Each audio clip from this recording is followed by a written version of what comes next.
Once in a deep forest, there lived a massive anaconda, wild duck, and a nightingale bird. The nightingale had some eggs in her nest that she would lay regularly. One day, the snake came to his house, attacked him, and ate all the eggs. The remaining eggs leaves the nest that the wild duck noticed. The wild duck took the egg to its nest and arranged to give and lay. Thus, one day, a baby bird hatched from the egg.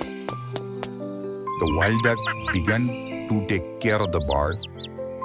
She would catch insects from the forest or the kyle.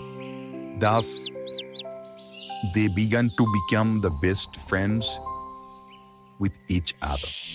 One day, the snake silently attacked the wild duck and injured it. Then, the baby bird saw the snake and flew in it.